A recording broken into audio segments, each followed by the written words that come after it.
My lockdown days and the valuable lessons I learned. Lockdown has brought the life to a standstill.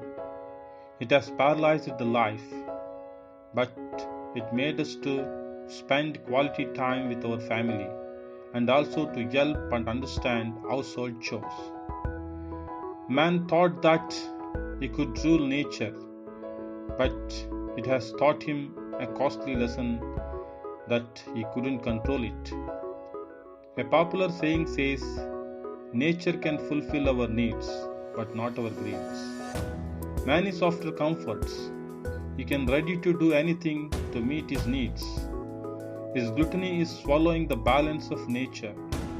His consumerist attitude of amassing wealth at the cost of peace of the world made him to suffer now.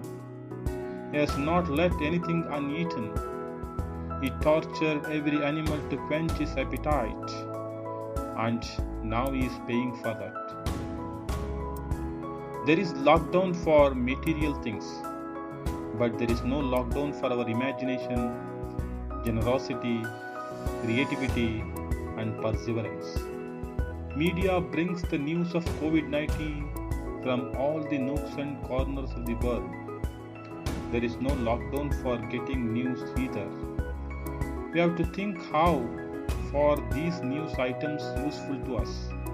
It also brings the act of generosity of people who help the poor and needy. It is now time to care our fellow citizens. Some of the voluntary agencies are doing good job. We should not nag that lockdown is a punishment for us. We know that great people who fought for freedom spent years together in jails. They had treated inhumanly by the authority. Nelson Mandela is one such example. He had spent 18 years of his precious youth in jail, just for a cause to free the fellow Africans.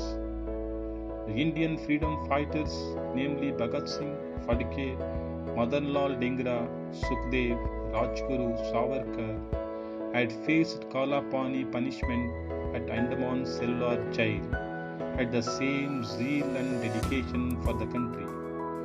What we are facing now is nothing compared to this.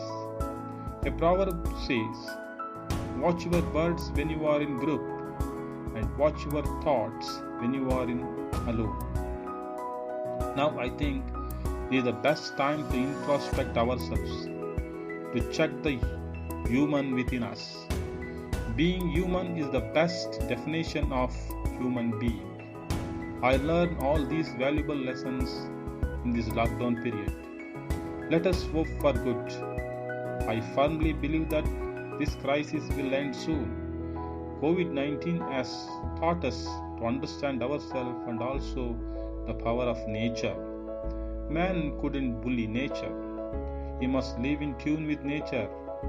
Man must understand that his unscientific attitude towards nature has become costly and he is to pay for that. It is not too late to rectify our mistakes, otherwise, mankind will be at its stake. In 1918, a pandemic, Spanish flu, struck the mankind in such a way that man lost all his hope about his survival on the earth. But fortunately or unfortunately, he had been surviving at the cost of the earth. It is proved that nature doesn't need man for its survival, but man certainly needs nature for his survival. Now the technology is at its peak, and he will find ways for his survival, but he must be sensitive towards nature. He must plan his transaction wisely with nature. I have read that in some rich countries, man is constructing costly underground barrens to hide himself at the verge of disaster of the earth. I think this very thought of is disastrous. Rather, he must make the earth a better place to live live in. Thank you.